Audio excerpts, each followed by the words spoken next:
I'm Brandi Kruse. Today on unDivided, 1 million reasons to put an end to the homeless industrial complex and get people the help they need by getting government out of the way. You have to ask, why is it there in the first place? Why are we not picking up the trash in our city? Also, the unhinged election attacks continue. This one takes us to the city of Seattle and everyone's favorite birdcage liner, The Stranger. Plus, yesterday's conspiracy is today's front page news. All of that coming up today on unDivided. Remember, this is a people-powered podcast. If you like the show, support us for $5 a month by signing up at undividedpod.com.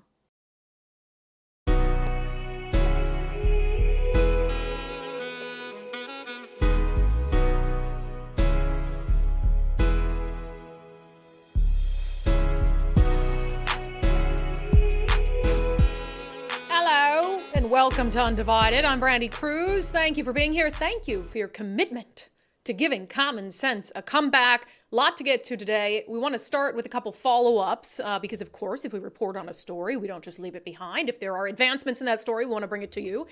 Two stories in particular. We've been talking about this controversy over a transgender runner for Seattle Academy, a biological boy competing against girls, and some protesters who were told to leave under threat of arrest the recent semifinals in cross country.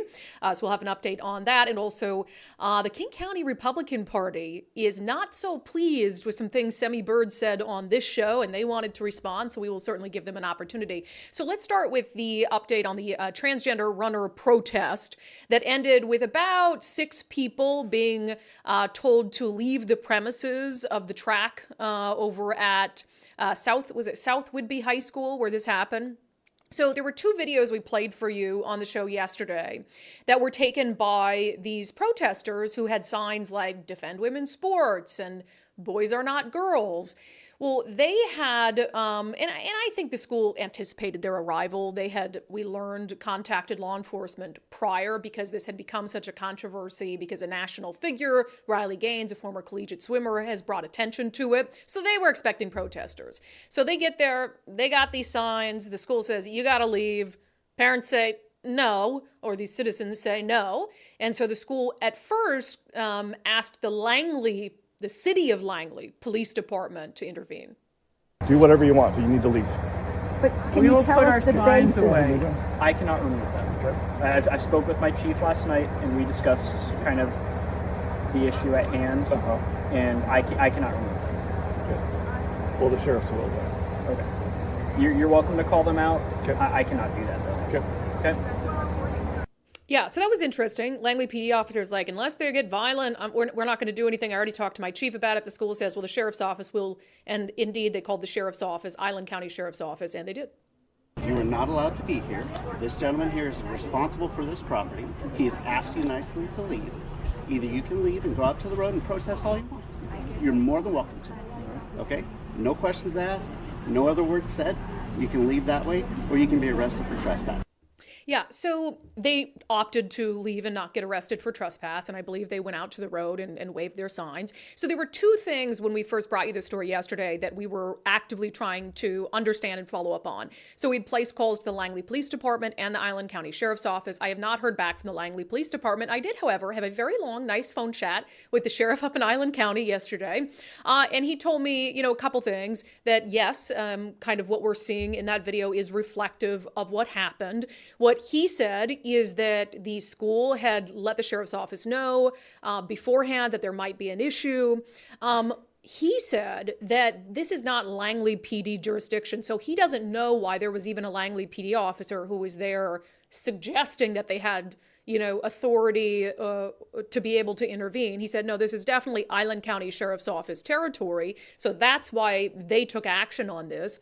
And he says what the school conveyed to the deputy there is that they felt as if these individuals were causing a disturbance. So they were peaceful. I don't think anybody's denying that they were peaceful, but they had these signs and they were standing at one of the main entrances, and there had been some words exchanged, according to what the sheriff told me that he heard from the school, people pro and against, but the school felt as if it was causing a disturbance. And so that is what the sheriff said. The sheriff, however, has also said that he feels like there's some misinformation information circulating online about what his deputies did or did not do. He said he's seen people saying that deputies went into the stands and removed anyone who doesn't want biological boys competing against women. He says that's not true. He says there were some individuals wearing t-shirts and they treated that just like people with signs and asked them to leave. So the other question yesterday that I frankly did not know and did not have an answer to and that we were trying to effort is, what law did they break?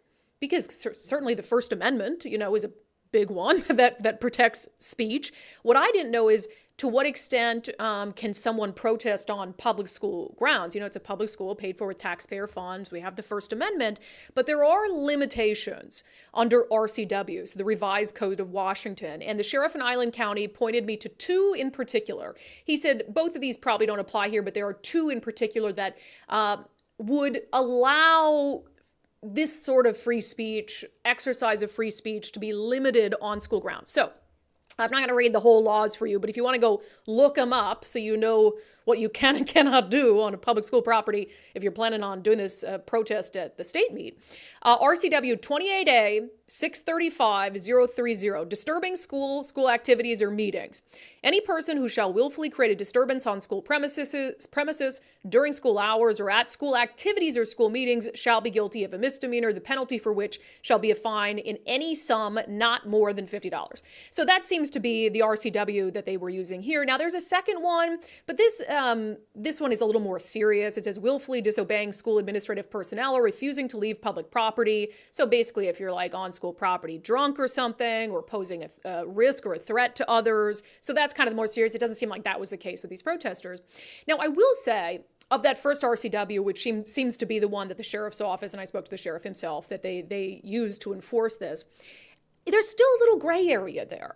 Because when you say any person who willfully creates a disturbance, I think reasonable people can disagree that they were creating a disturbance. Is it a disturbance to be holding signs peacefully outside the gates of the track and field complex? I don't know if I have an answer to that because I wasn't there. I don't know everything they said. I don't know the interactions that they had with people who might have been opposed to the signs that they had. But the bottom line was, it seemed like it was up to the school administrator to decide whether he believed they were creating a disturbance, and then the sheriff's office came in and forced it. Now, if there were to have been arrests, and then this went to court, I'd be curious how that would play out. The bottom line is, though, and I said it yesterday, I think there's what's legal and there's what's right.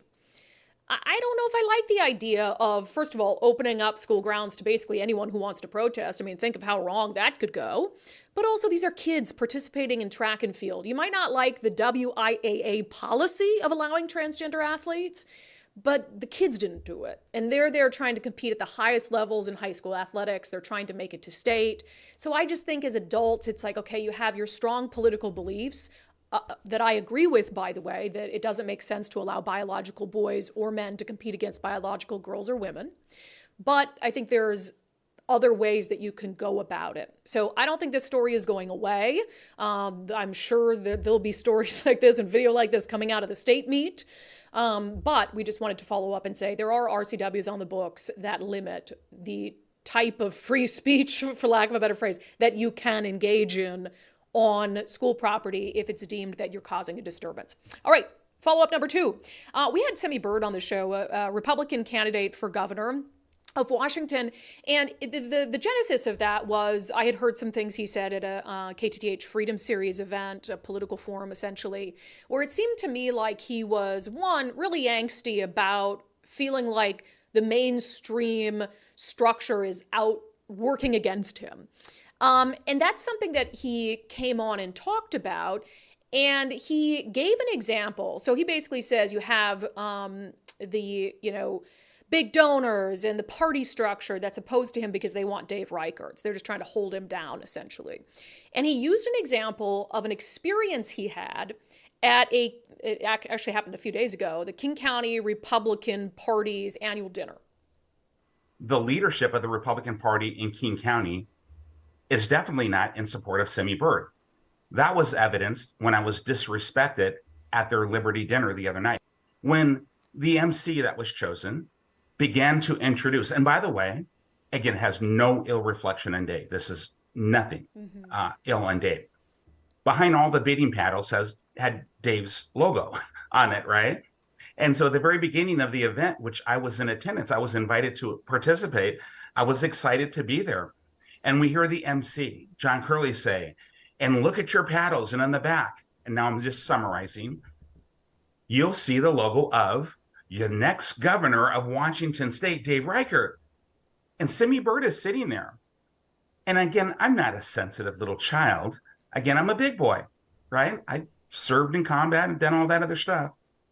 But I hope that you and maybe others, through that process of empathy, can say, wow, is that really how the party should have welcomed me when Dave hasn't been endorsed and I haven't been endorsed?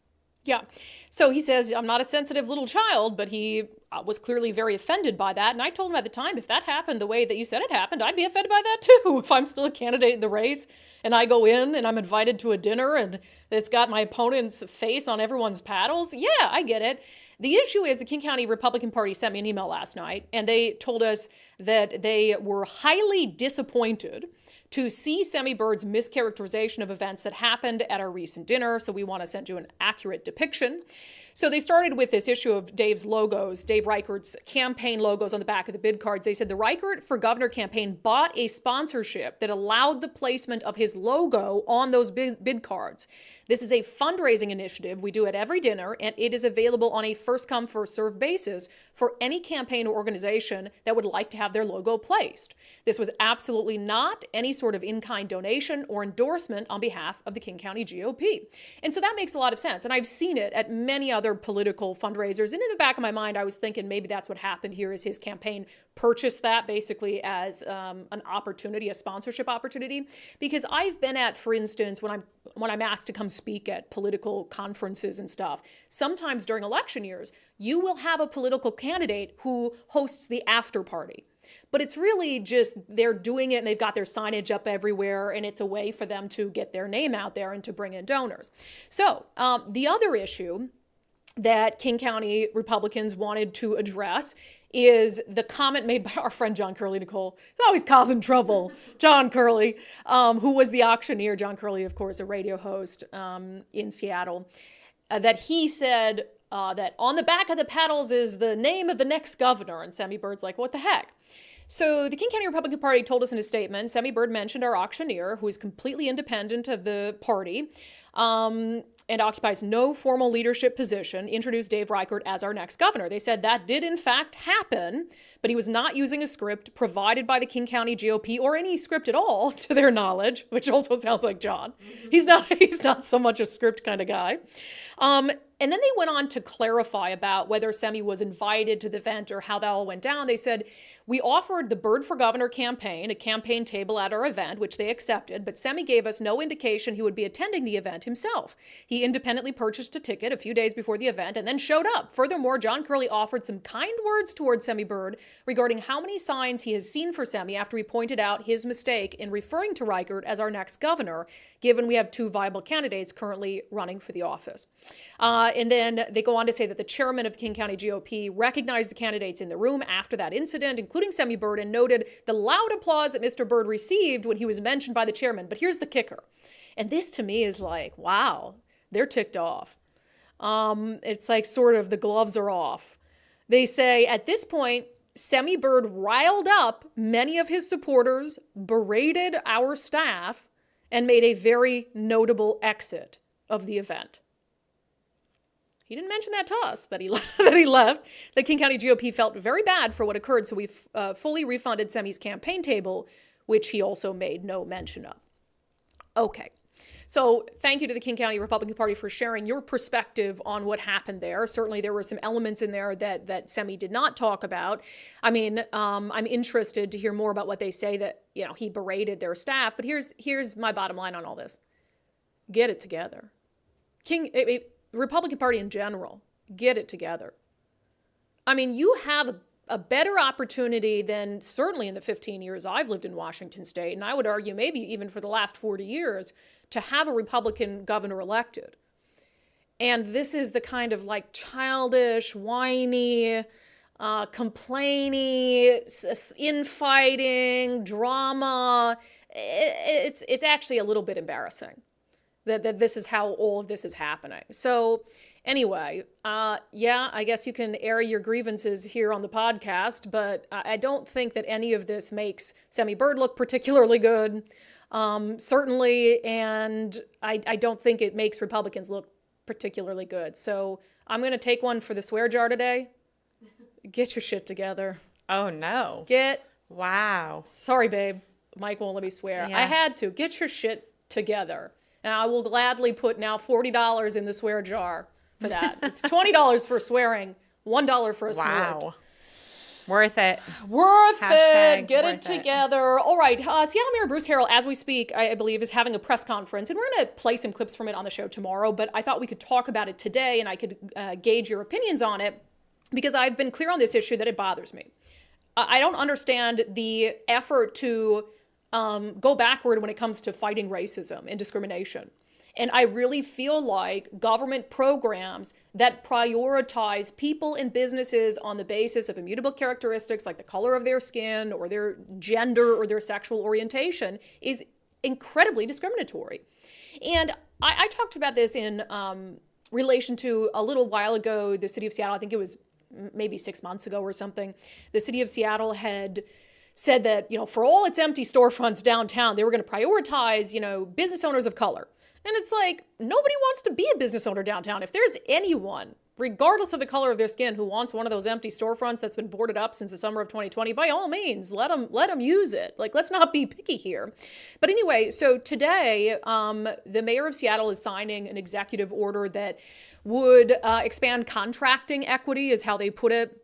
And I'll get to we made this our daily subscriber poll, which I'll get to in a moment, but let me just explain what he's signing. So his executive order expands contracting equity and makes it easier for small businesses, particularly women and minority-owned businesses, to work with the city of Seattle. And the mayor said in his press release that those businesses have been disproportionately underutilized in public contracting. So essentially, they're going to make it easier for, if you're a woman or a person of color, to get a government contract with the city of Seattle. I just have an issue with that. I think that I believe in a meritocracy. I think the best thing that could happen for this country, especially in this woke atmosphere, is to get out of it and move toward a meritocracy, which is what people were fighting for in the 50s, 60s, 70s, 80s. And now we're like, all of a sudden, let's go back. Let's make up for the horrible wrongs of the past by just going in the opposite direction.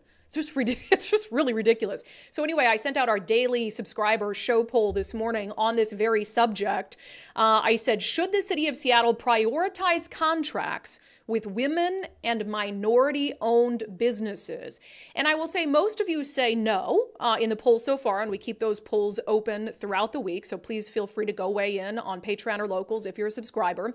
But there were some interesting and I think thoughtful responses from subscribers on this today. Toby said, I think the best quality and or bid needs to prevail. With that said, I have no issues with the city of Seattle demanding more DEI progress of all city-managed projects and vendors involved, including incentives and or training. And you actually bring up a good point there, Toby, that I didn't even consider, which is something else the city needs to do, is who's going to do it for the best price? I mean, obviously you gotta weigh quality and all of that stuff, but I feel like the government hands out bids based on skin color and weird characteristics, and they don't even care how much it costs. They're like, this person, they're a black-owned business, but it's gonna cost us 10 times more. Give it to them anyway. Really good point. Diana said, as a woman who worked in the male-dominated world of engineering, I believe you must be fair and balanced. It was more important for me to be successful based on my skills, not the body I was born in. I suspect many women feel that way. Julie had a slightly different opinion than that.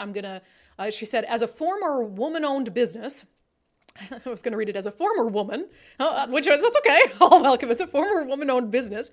I can attest to how hard it was to get government contracts. Set-asides gave our small business a foot in the door to compete. It didn't guarantee a contract, just helped level the playing field a bit. Let's see, on Locals, Chris said, the real question is, are those businesses being discriminated against, or are others more qualified? I'm all for promoting women and minority-owned businesses as long as they are equally qualified. And I tend to agree with that. What are the metrics to determine whether someone gets a city contract? What are those metrics and who best meets them? A metric shouldn't be the color of your flesh. A metric shouldn't be what's going on down there or up here. You know what I mean? It's ridiculous. But I will say, shoot, I went so long without snorting yesterday. I owe so much money to the jar right now. It's a little mortifying. I might need to cut the dog food budget back a little bit this month. Not that fancy stuff. You remember when like the government, Nicole, was trying to prop up like failing journalistic endeavors, like giving them tax breaks, and there were government entities in the state because they're like, oh, local news is important, which I agree. Giving tax breaks and helping with funds and stuff. And I was like, what are the chances if I applied as a small newsroom that Jay Inslee's government would help me out? What are the chances? Ooh, slim. I won't say none, but slim. I mean, I'm not interested in running this show off the taxpayer teat, so I won't apply. But I mean, I'm kind of interested in like applying for something like that, and then watching them reject me on the basis of my politics. And then we're so happy these days, so lawsuits for everyone. Yep. But then you get money from the taxpayers, which I'm not okay with either. Anyway, I just thought that was interesting. But give it back. Well, I could also giving back. I could also apply for a woman-owned business. You absolutely could. Advantage incentive. I don't know if you knew, but I am a woman. Thank you for not assuming. But yeah, this kind of stuff is ridiculous. We got to move away from identitarianism. We got to move toward a meritocracy. That's equality. That's true equality. That's true equity, as much as I hate that word. So we'll follow up with some clips from the mayor on this. But he knows I've been critical of him on this issue before, this very topic. So I wonder if he tries to, sometimes in his press conferences, he'll like address criticism that he knows is going to come and try to couch it. And I'm sure he'll be like, this isn't discrimination against white people. So we'll see. We'll play some clips tomorrow. All right. As you guys know, the economic situation is uncertain. I think everybody feels that, right? We feel the weight of that. Bidenomics is just built on trillions of dollars in printed money. And our friend Zach Abraham at Bulwark Capital says it's only a matter of time before that house of cards that Biden has built with Bidenomics comes crashing down. And the real question is, have you managed your risk to help protect your retirement portfolio? We think the world is going insane. We think that the world is propped up on all kinds of, we don't think, we know, propped up printed money. And you're playing a game that has to end badly, right?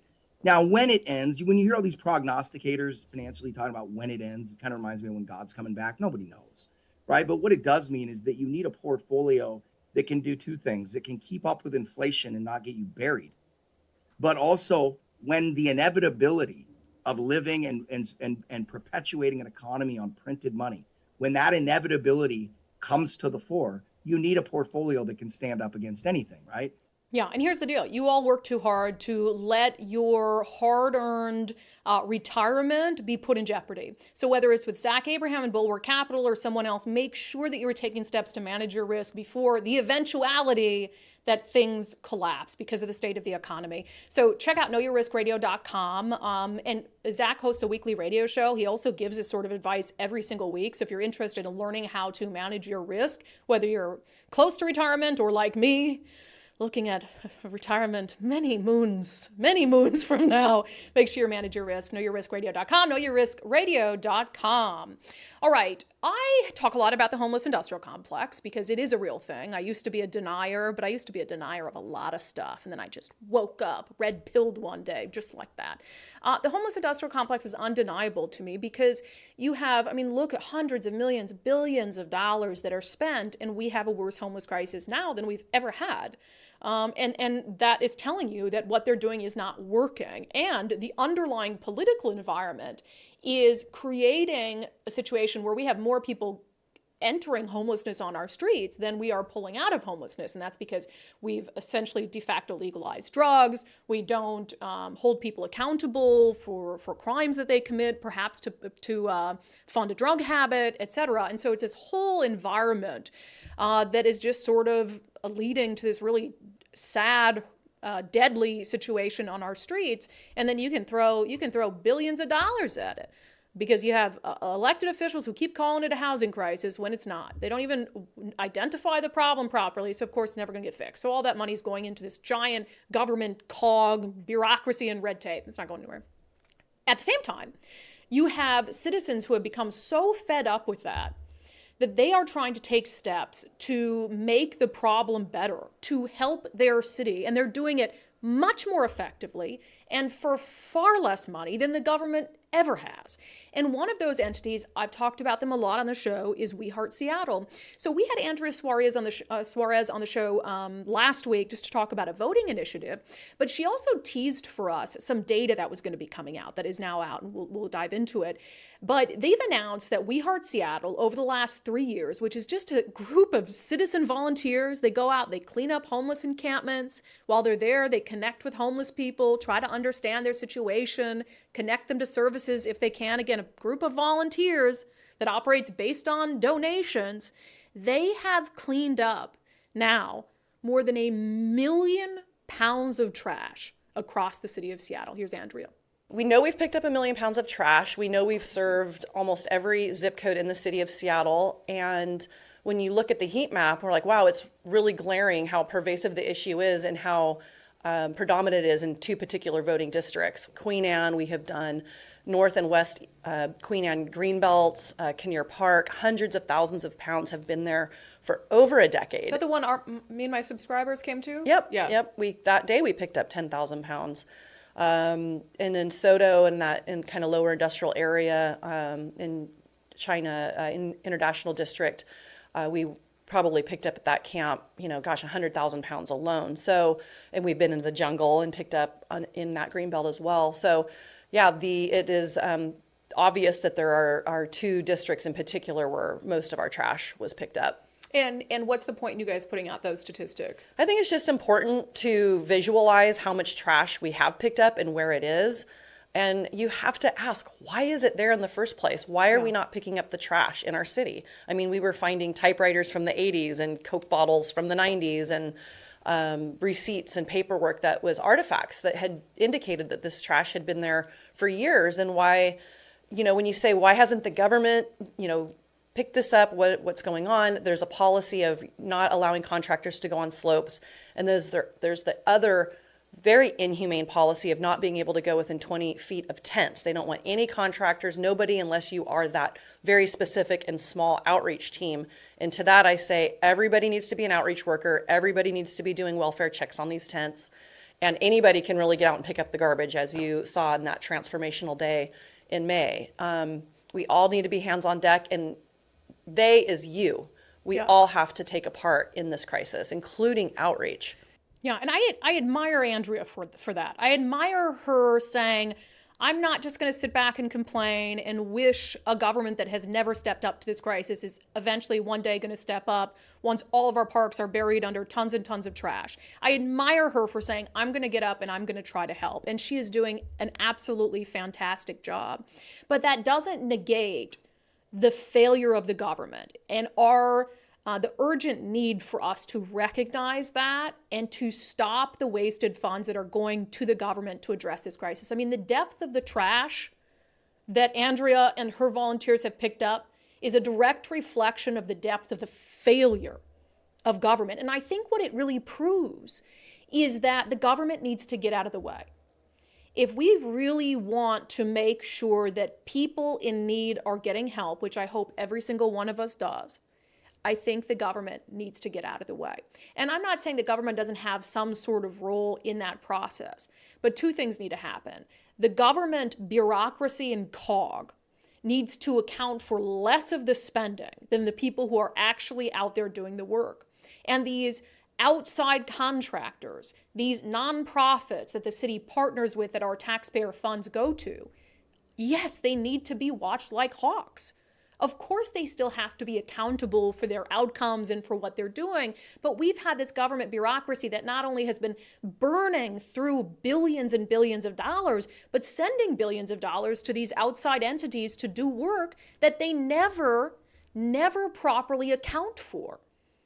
And so there's a lot that needs to happen. But when I look at what Andrea Suarez, a woman who woke up one day and decided she was sick of the trash in the homeless encampment at her local park, and has turned that frustration, that anger, that motivation, that love of city into 1 million pounds of trash picked up, work the government should have been doing. When I look at that, I see the power of private citizens versus the incompetence of the government. And it tells me a lot about what needs to happen in order for this homeless crisis to get better. If we keep feeding the homeless industrial complex, it will keep eating whatever we're willing to feed it until we decide it's okay to let it starve to death. Now, there's one other element of this data that We Heart Seattle put out about the 1 million pounds of trash. And I think it's important to understand where it's coming from, because the vast majority of their encampment cleanups over the past 3 years have been in 2 Seattle City Council districts. Does anyone want to guess which ones? Downtown Seattle, Andrew Lewis, and District 2, the International District, South Seattle. So you have it happening in the 2 council districts, and I can show you a map here. In the 2 council districts, so in Andrew Lewis's, they've had 111 encampment-related cleanups. In Councilwoman Tammy Morales' district, 92. Think about that, 92 encampment-related cleanups. And then they also had a map that kind of pinpointed more directly where some of these actual cleanups are happening. And a lot of it, again, in South Seattle. The community, every council member is like, we care about that community. They have a higher population of people of color. Well, you're just allowing homeless camps to proliferate in that community. And then, of course, downtown, just north of downtown, et cetera. So to me, it is another illustration of the failure of those 2 council members in particular. Do you feel like, residents downtown, many of them, and many in South Seattle, and for sure in the International District, believe that their council members have failed them? Andrew Lewis, in the time you've been in office, 111, you've been in office now for just over 3 years, 111 encampment cleanups from We Heart Seattle alone, from a private citizen volunteer group in your district. How many of those encampment cleanups do you guess Andrew Lewis has been to? I don't know the answer. I'm gonna guess none. I'll ask Andrea. I'm gonna guess none. And for sure, I'm gonna guess none for Tammy Morales. So not only are these numbers an indictment of the homeless industrial complex, but they are also an indictment of council members who truly do not care about law-abiding citizens, about the quality of life in their districts, and they only care about policies that are going to make activists happy, the Stop the Sweep crowd. All right, been talking about First Mark Insurance. It's a weird time in the insurance industry right now, and you might know this because you see some headlines about it, especially with the crime crisis, small businesses dealing with, break-in after break-in. And this is a tricky time to file claims if that's happening to you, because you have news of insurance companies and people saying, oh, I've been dropped by an insurance company because I filed too many claims related to crime. So it's a really important time, whether you're a private homeowner or a business owner, to have someone on your side, to have someone actually working for you, not the insurance companies, to navigate this. And I will tell you, I love First Mark Insurance. I think everyone out there, everyone needs insurance.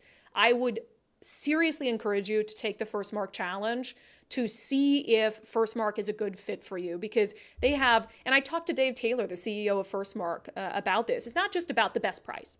It's not just about, finding you the best insurance, although those things are important. It's also about the service that comes with it.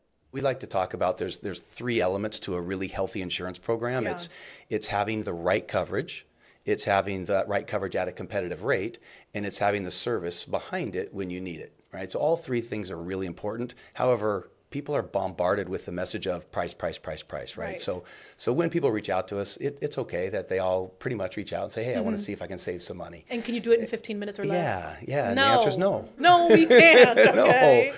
Yeah, they might be able to save you money. They're certainly not going to be able to do it in 15 minutes or less, though. And honestly, I think that's the reflection of being a solid company with good values that's actually trying to work hard for you to make sure that you get the best rates, that you get the best coverage that you can get, but also that they're providing you excellent customer service. They're a local company, veteran-owned. So again, I will recommend it till the cows come home. So Nicole just laughs at me. I love working with First Mark Insurance. Take the First Mark Challenge. It's going to take you an hour of your time and an investment, but what you get out of that is really so valuable. FirstMarkInsurance.com. FirstMarkInsurance.com.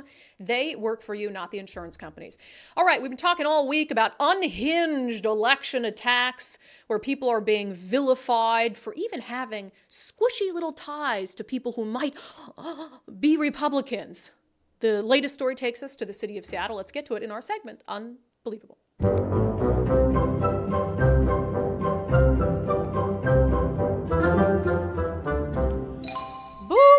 we are going to talk about the Seattle City Council races. I know some of you are like, we don't live in Seattle, Brandi. Some of you might. But also, remember, what happens in Seattle impacts the entire state of Washington. And I would argue, impacts policies eventually all the way in Congress in Washington, D.C. Some of the craziest leftist progressive policies that are now being talked about nationally, they started here. And so, defund the police movement and on tax Amazon and all these things, minimum wage. So it's important to not only pay attention to what's happening in Seattle politics, but to really feel an investment in what's happening in the city of Seattle. It's the economic engine of our entire state. If Seattle doesn't succeed, the state's in big trouble. So I have said I think the most important race on anyone's ballot next Tuesday is the race for District 7 Seattle City Council. Andrew Lewis, flip-flopper extraordinaire, is running against a Navy veteran named Bob Kettle. Now, to be clear, I don't think there is much difference between them from an ideological perspective. They're both, I wouldn't even call them progressives. I would say they're liberal Democrats, maybe just on the verge of progressive. The difference is that Bob Kettle isn't Andrew Lewis. Andrew Lewis has shown time and time again that he is not mature enough for that job. And I'm not just saying that because he looks like a choir boy. Nicole, sorry. Am I being not very undivided today? That's just random. Cherub. Flip-flopping cherub. Wow, really off track. So Andrew Lewis in 2019 ran for his job on the promise to hire more police officers. I was there when he did it. I was there during the clip where everybody plays of him saying, we have the best police, we need more police, because I was moderating the debate when he was running in 2019 where he said that. So then he turns around 6 months later, what does he do? He pledges to defund police by 50%. And then in June, just this past June, which is the subject of a lawsuit that we filed for public records related to this vote, he tells everybody, I'm going to vote to pass this common sense drug ordinance. I'm going to vote for it. Turns around at the last second, God knows why, we're trying to find out, and cast the deciding no vote. Can't be trusted. No backbone. Absolute. If you look in the dictionary, political cowardice, Andrew Lewis's face right there. So it's not that I particularly like Bob Kettle. I don't really know the guy. We've invited him on. He hasn't come on with us, I'm sure, because he doesn't want to be tied to the big, scary right-wing podcast with crazy, Nazi Barbie Brandi. Whatever. But he's not Andrew Lewis. There have to be consequences for people who prove that they're incompetent, who prove that they don't actually care about the citizens they're serving. So there has to be consequences for Andrew Lewis. Will Bob Kettle be any better? I don't know. But here's the thing. So The Stranger, which is the Seattle's alt weekly, a good birdcage liner, you use it for other things. So The Stranger, which whenever they make endorsements, I'm always like, okay, vote for the opposite. Because I really think The Stranger has gotten us into part of this mess because for some reason they've convinced a big swath of progressives in Seattle that their endorsement is what matters and their opinions of their writers are what matters, which is wild to me. But anyway, I want you to read with me, along with me, the article they just published about Bob Kettle. Again, Bob Kettle is a Democrat. Not that much different when it comes to policy preferences than Andrew Lewis. The headline in The Stranger, City Council candidate Bob Kettle promoted right-wing endorsements. There it is again, that right-wing pesky word. The subhead, a Trumper city attorney, a conservative hooper, and GOP chairman Jim Walsh's #1 fan. So let's read into this article, which is based on the premise that a reporter at The Stranger saw Bob Kettle's list of endorsements, saw some in there that she thinks were right-wing. So she went to the Bob Kettle campaign demanding that they explain why he would have these right-wing endorsements. So the article writes, self-described girl dad and veteran Bob Kettle loves to remind everyone that he's a Democrat, or as the most conservative council member calls it, a pragmatic progressive. In fact, when the Stranger Election Control Board asked the city council candidates in District 7 who they voted for in the 2020 presidential election, Kettle proudly showed the board a photo of him holding an American flag and giving a thumbs up next to a Veterans for Biden yard sign on Election Day. But The writer at The Stranger goes on to say, some of Kettle's endorsements don't paint the candidate in the bluest light. His website boasts nods from several Republicans, oh no, including Republican City Attorney Ann Davison, former Sacramento Kings basketball player Spencer Hawes, and Cowlitz County Young Republicans co-founder Bentley Fraville. Okay, so first of all, two of those people, why does he even have them as endorsements on their side? Who knows who the Cowlitz County Young Republicans co-founder is? And who cares what former Sacramento Kings basketball player Spencer Hawes, am I even saying that right? Yeah. Has to say. I'm annoyed by the endorsements. I mean, Ferguson's, it's just a bunch of names. So these things seem useless to me. But you notice in there that he also has Republican City Attorney Ann Davison. Okay, let's read on, shall we? Because the Stranger writer gets into why having an endorsement for the Seattle City Attorney is so problematic. So remember, Ann Davison ran for city council previously, and she was a Democrat at the time. And she felt like she was vilified. So what did she do? She left the Democratic Party. She ran as a Republican for lieutenant governor. She was a Republican for like 2 minutes. And then she turned around and ran for city attorney, which is technically a nonpartisan race, but the Stranger would never let anyone forget that she was a Republican for 2 minutes. So anyway, the Stranger goes on to write, the company Kettle keeps. Kettle is the only candidate in any of the 7 council races to earn and display an endorsement from Republican City Attorney Ann Davison. Davison infamously left the Democratic Party in 2020 in a dramatic video as part of the #WalkAway movement, which aimed to siphon Trump votes from disgruntled moderates and closeted conservatives. Okay. During her 2020 campaign for lieutenant governor, she also promoted far-right propaganda against the state's comprehensive sex ed bill, teamed up with a Stop the Steal conspiracy theorist for an anti-Democrat video, and posted a thin blue line flag online, which a normie Democrat would not dare do in the thick of the resurgent Black Lives Matter movement. Let me just break that down for a second. So Ann Davison is problematic because she posted a thin blue line flag. She's problematic because she pushed back against comprehensive sex ed. She's controversial because she appeared in a video talking about how the Democratic Party had gone so much to the extremes, you know, that she was part of the walk-away movement, which was a movement because Democrats were tired of being treated and being subjected to exactly what the Stranger is subjecting Ann Davison to here. Like, is it any surprise she left the Democrat Party? And so it's just wild to me. Thin blue line flag. Oh, so controversial. So here you have Ann Davison, who's barely a Republican. Honestly, I'd categorize her more as an independent who's doing fantastic things when it comes to public safety in the city of Seattle. But it is horrible that Bob Kettle, who says he's a Democrat, would dare list an endorsement from the sitting Seattle city attorney because she's such a Trumper, because she walked away from the Democratic Party. Yeah, walking away from the Democratic Party absolutely makes you a Trumper. And if that doesn't, you know what does? Having a thin blue line flag to signify that you support law enforcement. Gasp. Oh, that's so terrible. So anyway, it bothers me that Ann Davison is being vilified in a race that she's not even running in. Like, the Stranger has to vilify the only elected Republican that we've had in Seattle in like decades. But here's what bothers me more. Oh, here's what bothers me more. Bob Kettle's reaction to it. Bob Kettle's reaction to it. So before I even, take that down. Before I even read it, how would you hope, Nicole, that Bob Kettle would react if the Stranger reached out and said, hey, you have some endorsements that are problematic. Will you explain them? What is your hope for how Bob Kettle would react to the Stranger? Well, I mean, I hope he gives a respectful nod to people that support him, saying, I appreciate their endorsements and, you know, sorry you feel that way. Yes. That is what a reasonable, rational person would do. Clearly, these are endorsements you decided to list for a reason, right? Mm-hmm.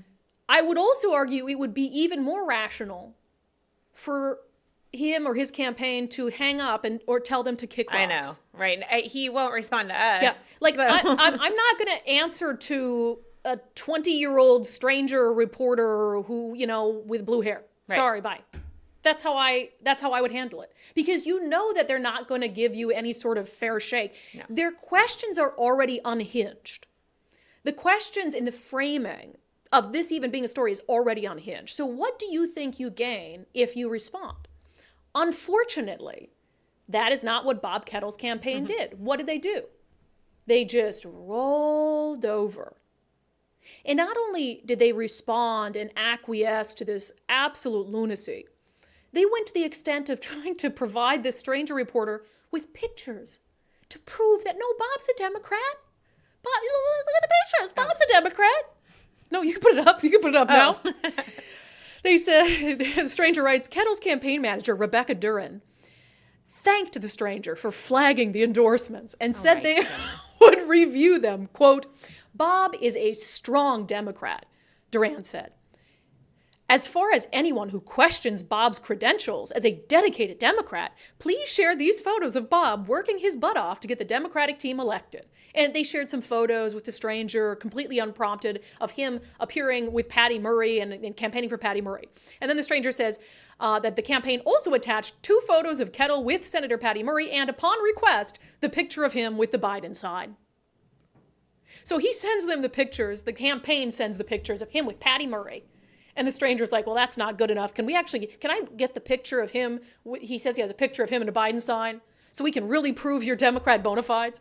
So here you have Bob Kettle absolutely kowtow caving to some kid at the stranger with lefty viewpoints who isn't doing anything productive for the city at all. And the campaign's falling over itself to provide photo evidence that Bob Kettle's actually a Democrat. Why? That's crazy. How utterly disappointing is that?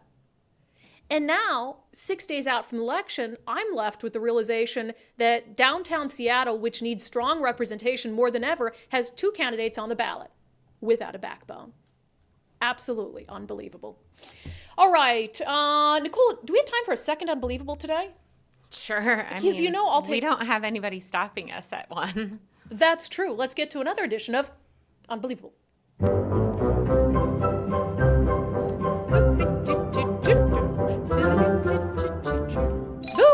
All right, Governor Jansley still not done lying about the carbon tax. Still not done lying about the program.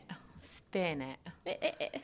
I mean, it's a lie. It's a lie. But I mean, we're all feeling it, and he wants to be like, it's okay, it's worth it, it's worth it. Anything they can say to try to distract from the pain of the pump. Anything at all. So, of course, it's called the Climate Commitment Act. I just call it the carbon tax. Mm-hmm. But the governor had this big, press conference, and he's been talking about ferries and all this stuff, and he's been out, taking videos. So anyway, he sends out this tweet. And I want you to really think about what's not adding up here, okay? I want you to think about that as I read it. He says it's got a picture of a young man who's clearly on some sort of public transit, maybe light rail. It's actually a whole video. They produced a video. Okay, I'm not going to watch it. This is a shot of the video. Governor Inslee says 1 year ago, free transit and ferry options became available to youth all across Washington thanks to funding from the Climate Commitment Act. In that first year, WA youth have enjoyed 8.3 million free rides. It's just one way the Climate Commitment Act funding is helping families. Let's keep going. Okay, so he's like, hey, this Climate Commitment Act, the thing that's raising prices 50 cents at the gas pump per gallon, don't worry about how that's hurting Washington families. Let's talk about how it's helping Washington families. And 1 year ago, we started giving free rides on buses and transit and ferries to kids. And there's been 8.3 million free rides so far, thanks to the Climate Commitment Act. And I'm going to throw in a Doryism here, but it's not free. Well, yeah, it's also not free. It's not free. But here's the thing. Anybody come up with what's wrong with that? The Climate Commitment Act and the carbon tax and the cap and trade program didn't begin until this year. It didn't start collecting money until this year. How could the Climate Commitment Act have started funding 1 year ago before it was collecting any revenue? Free rides on the ferries and transit for youth. It couldn't have. but he wants to spin it. And look, they could, oh, we're going to fund it now on this end or whatever. We know it's important, so that's where this money is going to end up going to, and that's what it's been budgeted for, whatever. But it's still not true the way that you framed it. But the governor is desperate, absolutely desperate, because this climate thing matters more to him than anything else, than any other aspect of his legacy. And he's terrified that he's going to leave office and his legacy is going to be absolutely crapping on working class Washingtonians. So he's clearly, there's no end in sight to how he is willing to manipulate, to lie, to gaslight, so he can leave office without the majority of Washingtonians realizing that this whole program is an absolute farce. Unbelievable. All right, I've been talking about the Eastside Weight Loss Clinic plan because I just feel so good on the program. Lost 37 pounds, most of that in just the first 2 months. Actually, it's today. Oh my gosh, Nicole. Today is the anniversary of my start date on the Eastside Weight Loss Clinic program. 1 year. 1 year ago today. Wow. Whoa. Started it today last year, and by the end of the year, I was down almost 30 pounds. It was amazing. It was honestly life-changing. And it gives you tools to be able to, maintain a healthy habits for life and not feel like you're on a diet. So if you've been thinking about it, so go ahead and call him today. Start on the day that I started, the anniversary of my start date. Call Dr. Ryan Coogan and say, hey, Brandi Kruse started on this day last year, so I want to too. EastsideWeightLossClinic.com, EastsideWeightLossClinic.com. Not every weight loss program is for every person, so make sure you schedule a free 15-minute consultation with Dr. Ryan Coogan and his team and just talk through it and see if it sounds like something that you would be able to do. EastsideWeightLossClinic.com. EastsideWeightLossClinic.com. I am accepting anniversary gifts. The anniversary, no sweets though. No sweets though. All right. Okay, dipping outside of Washington State. I feel like I'm really maybe over-caffeinated today. I think both of us are. I'm feeling a little jittery. Jumpy, jittery. Maybe over-caffeinated. I'll try to calm down a little bit. Okay. All good. Good. Keep it. Thank you. Okay, we're just bringing it home. All right, dipping outside Washington State. So there's an article that really caught my eye, and this was a Wire article, so it was published all over the place. But here is the headline. This is from the Seattle Times.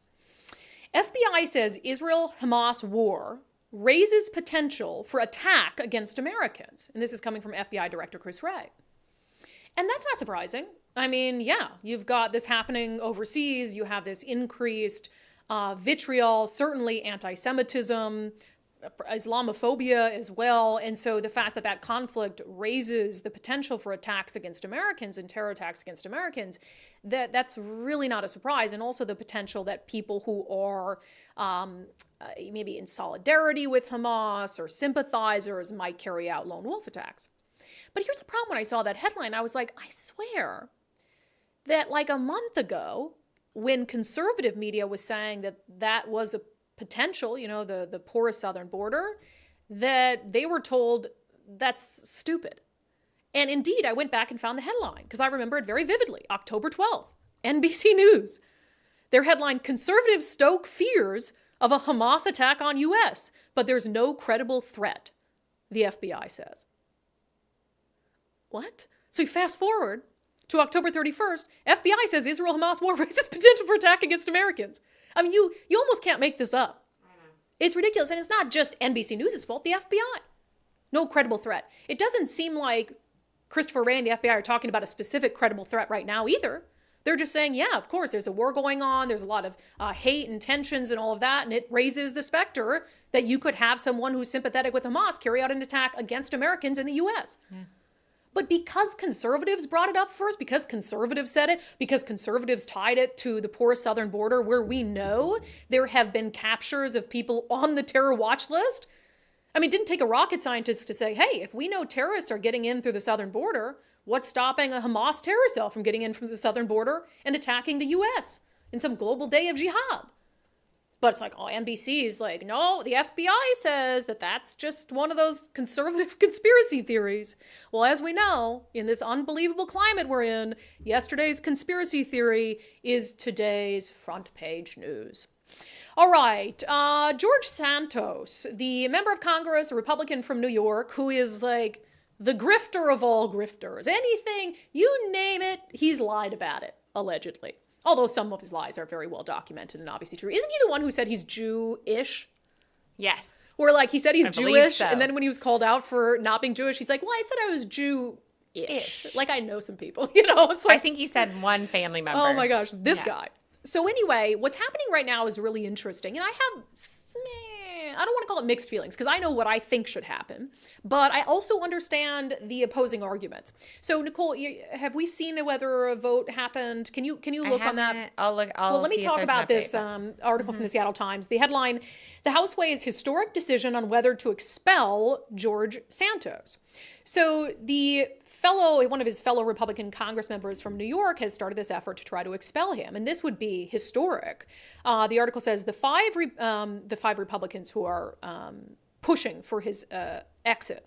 The 5 Republicans argue that there is enough evidence to oust Santos before a formal conviction, because he's been charged on all of these things, citing his former campaign treasurer pleading guilty and admitting in court that she conspired with Santos to commit wire fraud and identity theft, make false statements, and other counts.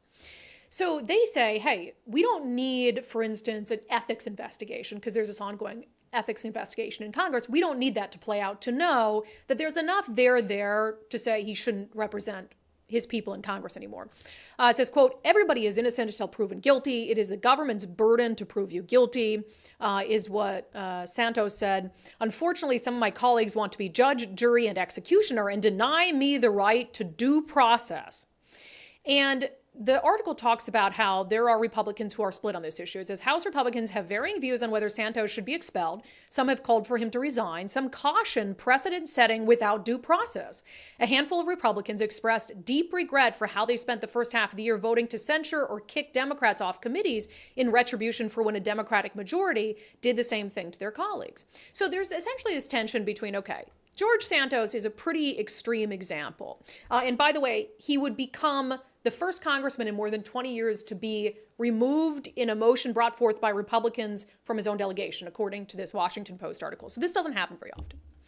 So the tension here is, okay, if we expel him before he's convicted of any crimes, or before there's a formal ethics investigation, which they've said might not conclude until November 17th, is that fair kind of due process when this is a duly elected member of Congress? And what would stop the other party from trying to do that more often? So there's sort of a tit for tat. And I get that. But to me, this is a situation that's a little bit different, because it is members of his own party, Republicans, who have introduced this motion to oust him. So I feel like that right there takes some of the politics out of it. And also, Congress is not a court of law. Congress they don't have due process responsibilities where you'd have to find him guilty beyond a reasonable doubt in this situation to vote to expel him. So many of the things that George Santos has done and said have been demonstrable lies. And then you have, yes, some criminal indictments that I do agree have to work their way through courts, but even those aside, the lies that he's told about his education, about his background, to me, negate his election. Because he was elected based on material falsehoods about who he was inherently, about his experience. So I would have no issue with George Santos being given the boot before, quote unquote, due process, given the preponderance of evidence. I do understand the opposing view. I do understand it, to try to avoid any sort of political games that might come up in the future. But I think this is an extraordinary circumstance and an extraordinarily unfit man. Nicole, any update on the vote? Did you see? Yeah, I don't think it's happened yet. Okay, and I know that Republicans feel like they're not going to have enough votes to actually oust him before. I think there's a lot of Republicans who want the cover of the ethics investigation. They want the ethics investigation to be completed, and then if it finds what we all know it'll probably find, then you'd oust him. All right, one more national. Elon Musk was on the Joe Rogan Experience. I laughed because Joe Rogan also wore a costume on his show yesterday. I don't know what it was, but his wig was just as bad as mine. It was like a weird, like maybe worse, blonde mini mullet kind of. So anyway, he had Elon Musk on and he asked him, and I haven't really heard Elon explain it like this when it comes to, a million people have asked him, why'd you buy Twitter? Why'd you buy Twitter? And Joe wanted to know really if there was anything in all those reasons and problems he talked about with the platform that really, really was what at the end of the day motivated it. What was it ultimately that led you to make the decision to do it?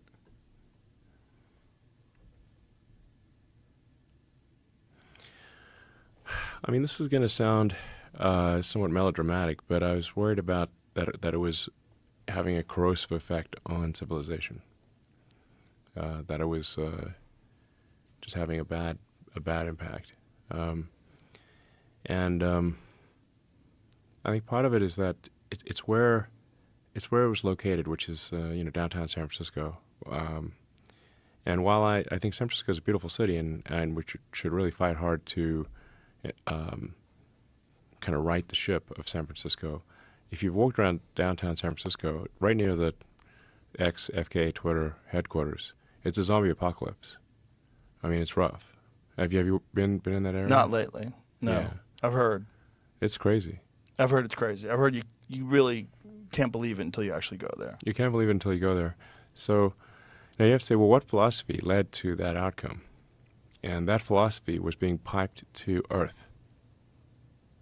So, a philosophy that would be ordinarily quite niche and geographically constrained, so that the fallout area would be limited, was effectively given an information weapon, information technology weapon to propagate what is essentially a mind virus to the rest of Earth. And the outcome of that mind virus is very clear if you walk around the streets of downtown San Francisco. It is the end of civilization. And it's not just propagating the mind virus, but suppressing any opposing viewpoints. Yes. Well, in order for the virus to propagate, it must suppress opposing viewpoints. So, because it doesn't stand up to scrutiny. Correct. I think that's fascinating. And actually, I think that's very intellectually honest about what was happening. You have, and we've said this all along about the fringes on the far left and the far right. They really account for such a minority of voices. Yet they have this outsized influence, one, because they just won't shut up, but two, because the media amplifies it, because ratings matter, and the crazier things that people say, the more people will watch. But also the fringes are so utterly insane that regular people just bow out of the conversation. And that, I think, was really true on Twitter. So not only did you have sort of these fringe voices on Twitter that were really bogarting the conversation on this worldwide platform, but you had Twitter that was clearly unfairly suppressing one side of that debate. You would allow crazy, and this is true for the media in general, not just social media, wild stuff on the far left would be just fine. Like, no problem at all. And then equally fringe stuff on the right would be like, oh my God, absolutely not. Like, cancel that, suppress it, whatever it is. Like, no equal treatment. I'm fine with a focus on, if there's truly like some right-wing crazy stuff, I'm fine if the media talks about that, but don't ignore the left-wing crazy stuff. Instead, they get this crazy hall pass. And so that's really what Elon saw, is the mentality that led to the erosion of a once great city in San Francisco was almost what was being spewed out to the rest of the world on Twitter, and then Twitter was suppressing legitimate arguments against it. And so he's like, I wanted to stop that from happening. And he did with $40 billion. So that's somebody who cares about it quite a bit. It's fascinating to me still to watch Elon Musk get vilified in the way he does, but now you kind of know why. I mean, he is trying to even the playing field, and the left really, really doesn't like it. Okay, all right, we'll get to questions and comments from the live stream coming up next. But if you're thinking about putting your home on the market, it is proper to consider the state of the economy, etc. Am I going to get the most for my home? Am I going to get what I need for my home? But actually, there's a lot of built-up demand right now because there's not a lot of homes on the market. And so now might be a perfect time to list your home. Wes Jones with sellwithwes.com talked a little bit about how the market, it's a little contrary to what you might think it would be right now. we should be experiencing not necessarily a crash, but we should be seeing a reduction in purchase price. When you have interest rates jump up by nearly 40% in over a 12-month time span, that should be compressing pricing, but we're actually seeing the opposite.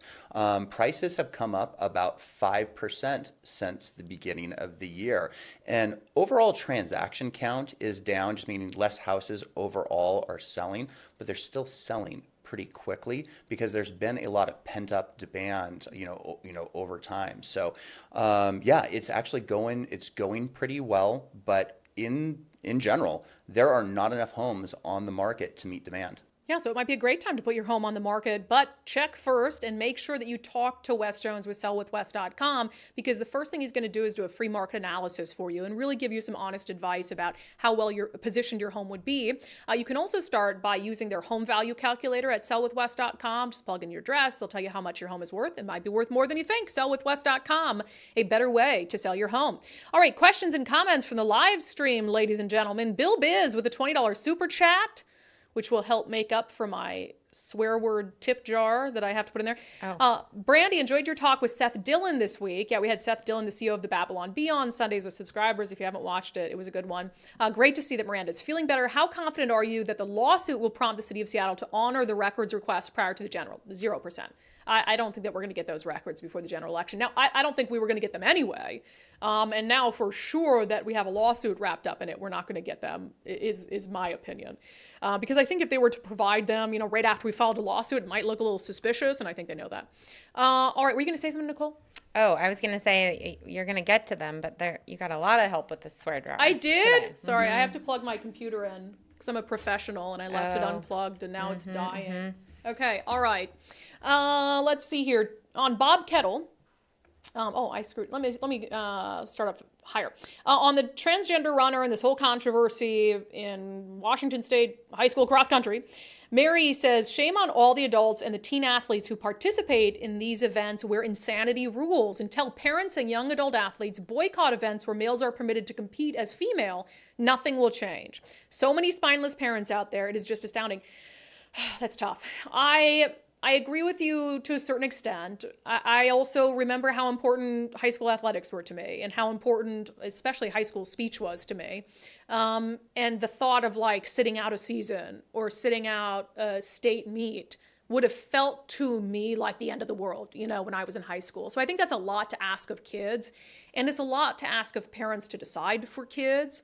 That being said, you know what I think would really do it with the entire transgender athlete thing, not only at the high school level, but the collegiate level, I think, and professional or whatever it is, I think you need to have a couple men who are the best of the best in their field, not like Leah Thomas, who was the 420th ranked swimmer, right, and so then was competing about on par with women. I think you need to have big, strong, best of the best men who present, who present men say, I'm, going to compete against the women, absolutely just blow women out of the water in every single sport. Right. How do you? Until they change it. Right. I think you just have to do it to make a point.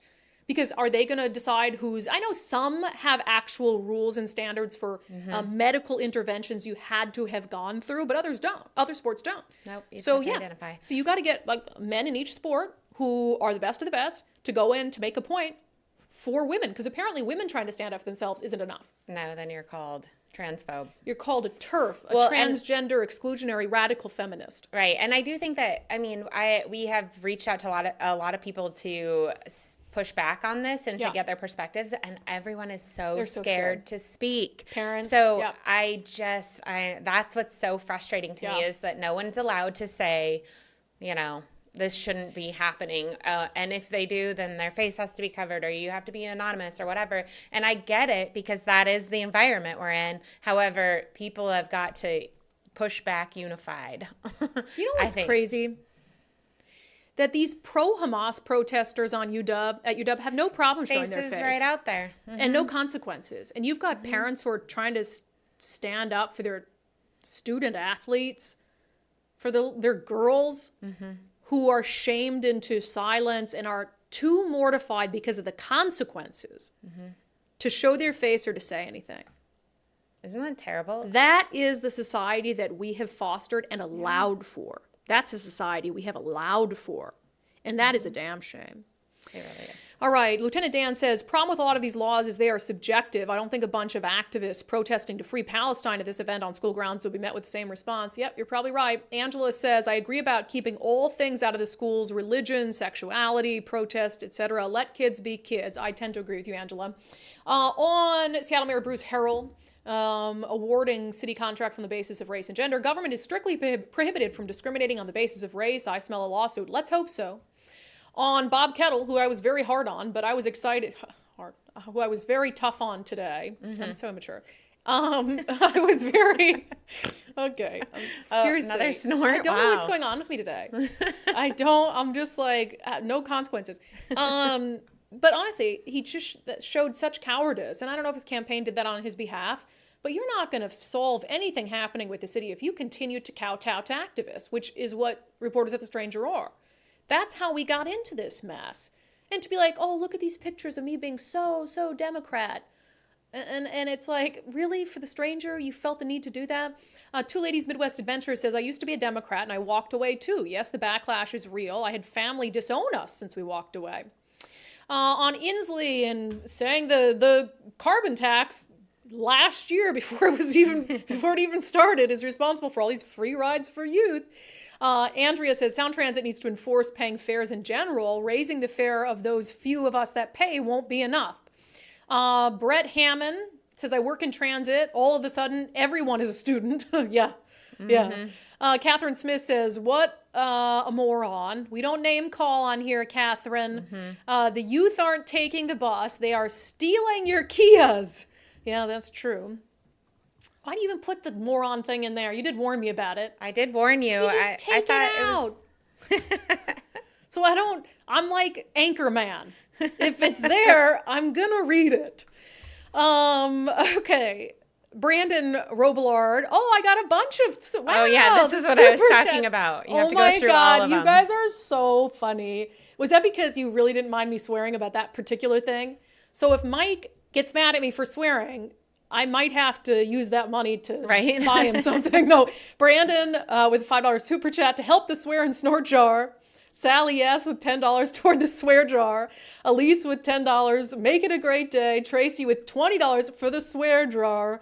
Crafty Grandma Crispy, $25. It's a swear jar kind of day. Vicky Berg with $10 for the snort jar. That gives me 10 snorts. Wow, I could go ham. I think Julie Kennedy Consulting, $10 swear jar support donation. This is hilarious. This like genuinely makes my day. Keith Miller, $10 for the dog food swear jar. That's what got it. It's because I said I was going to have to take something away from my dogs. Which, if I kept having to pay into the... I mean, the food they get, the grain-free stuff, because too much of it hurts their tummies. It's like $80 a bag. Right. There is cheaper grain-free. It's like a big bag, but it's way too much. Well, and then if we try to change it, Matt gets all sick and diarrhea-y. So we're like, oh my gosh. I told Mike after I quit my job, I was like, you're going to have to get different dog food. It's like an ongoing joke in our household. So anyway, $10 from Keith Miller for dog food and the swear jar. I threw that last comment. Oh, that's good. Gary says, Inslee will demand a swear jar tax now. That is true. Let's not give him any more ideas. Oh, you guys, I'm having such a blast with all of you today. This is so much fun. All right, I have one more good story for you. Let's get to it in our closing sanity check. So you probably started to see the headlines coming out that for some Amazon workers, this is the end of the road for them. We've been covering this story for some time. Amazon told workers, you got to come back to the office. You got to come back to the office. I mean, got all this real estate. We're paying for all this office space. We want the connectivity of you being here, working together. And you had some Amazon workers who absolutely lost their mind over there. They just didn't think it was fair. They'd, come up with plans and maybe they were built their lives around working from home. And I've heard from some of you who are tech workers and said, yes, we don't want to have to go back to the office. We don't need to. It doesn't make any sense. That being said, the message I've always had is it's a job. And your employer has the right and the ability to say, come back to work or we're letting you go. You might not like it, but it's not forced labor. This is America and you can make a choice and so can they. I am never surprised by just how aggressively the Seattle Times will shill for Amazon workers. And I'm not Hate saying that Amazon, they hate, like the Everett Herald hates Fortney. Yes, very good, apt comparison. The Seattle Times despises Amazon, despises. And look, I don't think it's our job to shill for Amazon either. Amazon doesn't need us shilling for them. No major company needs anyone in the media shilling for them. But you at least have to look at things fairly. You know, for instance, when Seattle was proposing the tax on Amazon, it's like you're singling them out, this huge economic engine for our city, and you're vilifying them, and they're moving jobs to Bellevue. Like, how stupid can you be? So anyway, it's not about, shilling for the workers or shilling for Amazon. Like, be fair. And the Seattle Times has clearly not been fair to Amazon. And they published this sob story from this woman who isn't being fired by Amazon, but resigned herself. Mm-hmm. I guess in lieu of she felt as if Amazon was going to fire her. And so she sort of beat him to the punch. If she doesn't show up for work, then yes, they will fire her. So it's unbelievable to me that the Seattle Times would dedicate this much page space to this one woman's sob story. The headline, ex-Amazon worker critical of return to office mandate says she was forced out. And as you'll find out, she has no evidence to prove that the Seattle Times presents. So this whole article is based off her feeling like she had to resign from her job because she felt like, since she complained about return to office mandates, that she was going to be forced out anyway. So I'm going to read some real unhinged paragraphs here. The woman's name, what is her first name, Nicole? Can you see that? I think I cut her first name out. I don't know if you can find it. I'll find Hader. it. Whatever. She was one of the only then current Amazon employees to take the microphone at a May rally. You may recall Amazon, some workers came out in May and they had a rally saying, we don't want to return to the office. And she was one of the only current Amazon employees who took the microphone at that event.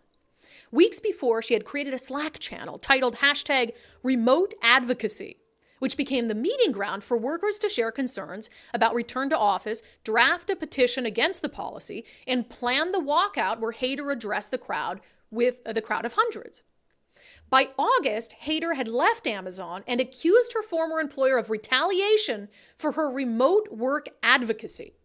Quote, I didn't think anything of it when I started that Slack channel. I didn't even really start it with this idea of activism in mind. I just wanted a space where people could kind of talk, and I myself needed that space. So you started a Slack channel called Remote Advocacy, where you drafted a petition against the return to office policy, and where you and your fellow coworkers planned a walkout. Again, a Slack channel called Remote Advocacy, and you're saying I didn't even think of it as with activism in mind. What? It makes no sense. Her name is Pamela, by the way. Pam Hader. It goes on to say, today, Pam Hader, formerly an executive assistant and program manager at Amazon, is still searching for her next permanent role and suspects her vocal support for remote work may be putting off potential employers. You don't... Speaking bad about your employer you don't publicly? say. Openly protesting what was your current employer, creating a Slack channel where employees could plot against the company and plan a walkout, doing interviews with the Seattle Times. That isn't making you someone's ideal candidate for a new hire? That is just shocking stuff. I mean, this is really insane. And they had the other article about the guy who's looking at his last day as November. I mean, this is not a one-off. These sob stories. It is and ridiculous. Again, I feel for someone who felt or was led to believe, if that's the case, that they could work from home indefinitely. And then things changed. The company said, come back. They're put in a difficult position. They've worked their lives around work from home. I mean, I get it. Working from home was fun. But again, this isn't forced labor. This isn't North Korea.